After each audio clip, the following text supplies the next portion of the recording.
Chandranath AME school विवाद मौसम दत्ता के आरोप निराधार। प्रबंधन समिति चंद्रनाथ एमई स्कूल के पूर्व प्रधान शिक्षक मौसम दत्ता द्वारा बीईओ राजेश चक्रवर्ती पर लगाए गए हस्तांतरण से जुड़े आरोपों को स्कूल प्रबंधन समिति ने निराधार बताया है। अध्यक्ष शांता देव ने कहा कि छात्रों के साथ दुर्व्यवहार और विकास कार्यों में लापरवाही के चलते शिक्षा विभाग ने जांच के बाद दत्ता का हस्तांतरण किया। नए प्रभारी शिक्षक अबू यूसुफ चौधरी के नेतृत्व में स्कूल में सुधार हो रहा है। समाजसेवी रूबी चक्रवर्ती व अभिभावकों ने भी इस दत्ता पर झूठे प्रचार का आरोप लगाया।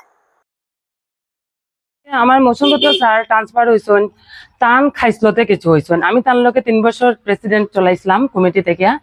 তাইন বাচ্চারারে মারধর করেন, তাইন বাচ্চারারে অত্যাচার করেন, গার্জেনরা আমারে কমপ্লেন করে। আমি যদি গিয়া স্যারে কইলাম, স্যারে উঠিয়া কইলা আমি তো মারছি না, মিথ্যা কথা। কিন্তু বাচ্চা যখন আমি নিজে দেখি বাচ্চারে হসপিটাল দেখাইতে লাগে, ডাক্তার দেখাইতে লাগে, ডাক্তার সার্টিফিকেটও থাকে।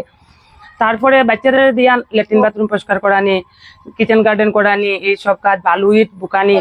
তাহলে যদি গার্জেনরা আমারে কমপ্লেন করলে পরে আমি যখন গিয়া কই যে স্যার এরকম কাজ কেন হয়, বাচ্চারা দিয়ে কেন করাই, এটা তো করা উচিত না।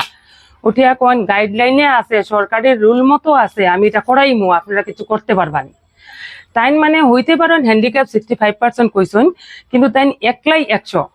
তাইন কেউ কথা শুনতা না। আমরা কমিটিরে কোনো ধরনের খালি কাজ আইছে, ওই জানতাম কাজ আইছে, একটা সিগনেচার লইতাম, মিটিংটা করতাম, কিন্তু কাজ কিভাবে হইছে, এটাতে কি কোনো কিছু বাড়ছে নি, এই ধরনের কোনো ধরনের আমরা হিসাব কিতাব দিতা না। তারপরে তান দিয়ে যখন ট্রান্সফার হয়ে গেল তখন আমি সুন্দর মতো কইলাম যে স্যার আপনার ট্রান্সফার হয়েছে, আপনি বুরুঙ্গা গিয়া জয়েনিং লইলেন। আমার স্কুলেরই টিচার আবু ইউসুফ চৌধুরী, তাই আমার নতুন এসেছিলাম। তাই খুব সুন্দর ক্লাস করাইরা বা স্কুলও খুব সুন্দর চালাইয়া যাইরা, অন্য স্টাফরাও আমার যথেষ্ট পরিশ্রম করিয়া স্কুলটারে সৌন্দর্য করে, খালি তাই একলা করা না। আর আমার যে নতুন এইচএম তার দ্বারা বহুত স্কুল 3 মাসের মধ্যে যতটুকু ডেভেলপ হয়েছে আমি বুঝছি 3 বছরে তাই অনেক অনেক ডেভেলপ করতে পারবা।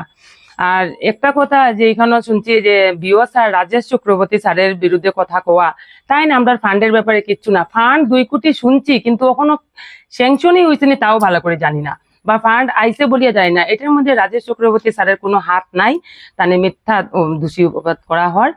আর এটা মৌসুম দত্ত স্যারের কোনো লাগালাগি পার্সোনাল হইতে পারে বিও স্যারের লগে, এর লেগে তাই বিও স্যারের কথাটা বারবার উল্লেখ করা। সময় চাবি লই আইরা কমন রুম থেকে তাই জিনিস নিরা, এটা তো কথা নাই। তাই ওখানে হ্যান্ড ওভার করছেন না স্কুলটারে। তাই কোনো হিসাব কিতাব কোনো টিচার নতুন যে হেড টিচার হয়েছে তারে কোনো হিসাব কিতাব তাই দিলা না। ডেইলিও একবার কোন আমি দিব, অথচ তান 2টা গাড়ি, একটা গাড়ি তাই পরশু দিন এখান থেকে বাইর করে আনিছেন গাড়ি রাখা। তাই না হাটিয়া যে যান তাই তো মিথ্যাবাদ দেখেনে, মিথ্যা কথা খেনে তাই কোন এরকম মিথ্যাবাদ দিত, তার পরিণাম তো তার আরো পরে খুব খারাপ হইব, খুব খারাপ পরিণাম হইব। তাই এটা বাচ্চারার উপরে তাই যেটা খুশি ওটা কররা, বাচ্চারারে কত বাচ্চা তাই মারিয়া খেদাইছেন স্কুল থেকে, এটা মানে বলা যায় না। একটা কথা কইলা তাই আটিয়া যাওয়া লাগে, তাই কেন আটিয়া যাইতা, তাই তো নিজস্ব গাড়ি আছে, নিজস্ব গাড়ি থাকতে আবার তাই আটিয়া যাইতা কেনে, এটা তো মিথ্যা অভিযোগ মানে তুলিয়া তুলিয়া ধরে। তে একটু আগে আমরা শান্তা দিয়ে কইছেন যে মানে রিপোর্টার সকল আনিয়া যে তাই যে একটা মিথ্যা অভিযোগ তুলই, যে রিপোর্টার দাদা সকল আসেন আপনারা নিজস্ব ভাবে নিজে জগন্নাথপুর আইন আয়া অভিভাবক সকলরে জিগাইন, বা স্কুলের দোকান ফিল্ডও আইন মাস্টার সকলরে জিগাইন, জিগাইয়া তারপরে জানতে পারবা যে মৌসুম দত্ত কতটুক বলা মানুষ। আর এটাই আমার কথা যে এখন যে স্কুলে আসেন হেড স্যার হোক বা অন্য টিচার হোক বা এইখানের বাচ্চারা অভিভাবক হোক, তারা নিজে বরকলা থানা পর্যন্ত আইয়া তারা দেখতে পারবা যে মৌসুম দত্তর নামে কত কত ধরনের মানে কেস ফাইল করা।